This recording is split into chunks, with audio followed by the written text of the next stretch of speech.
तालिबान ने इंडिया की जानिब से अफगानिस्तान के सूबे हरात के ज़िला चिश्ती शरीफ में बनाए जाने वाले सलमा डैम पर भी कब्जा कर लिया। अफगानिस्तान में तालिबान की पेशकदमी के पेश नज़र भारत ने कंधार का कौंसल खाना बंद कर दिया। अफगानिस्तान में तालिबान की पेशकदमी से भारत घबरा गया। 50 भारतीय सफारतकारों समेत स्टाफ के अरकान को खसूसी तैयारे के जरिए वापस नई दिल्ली बुला लिया गया।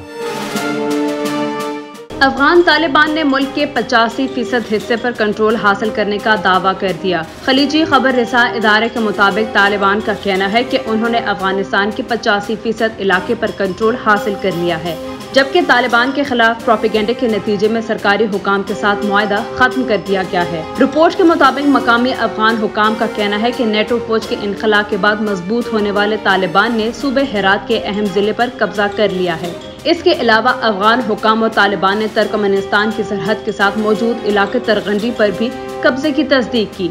अफगान वजारत दाखिला के तर्जुमान का कहना है कि तालिबान को उनकी नई पोजीशन से हटाने के लिए कोशिशें जारी हैं। अफगान तालिबान की जानिब से कंधार शहर के जनूबी इलाके में वाक़े एक जेल पर भी हमला किया गया, जहां तालिबान ने जेल पर कब्जा करने की कोशिश की, ताहम वहां उन्हें फोर्सेस से मज़ाहमत का सामना करना पड़ा। दूसरी जानिब अमरीकी सदर जोसेफ बाइडेन की तरफ से व्हाइट हाउस में की जाने वाली प्रेस ब्रीफिंग पर रद्द अमल देते हुए रूस के दौरे पर जाने वाले अफगान तालिबान के वक्त के सरबराह शहाबुद्दीन दिलावर ने कहा है कि अगर तालिबान चाहे तो 2 हफ्तों में अफगानिस्तान का कंट्रोल संभाल सकते हैं।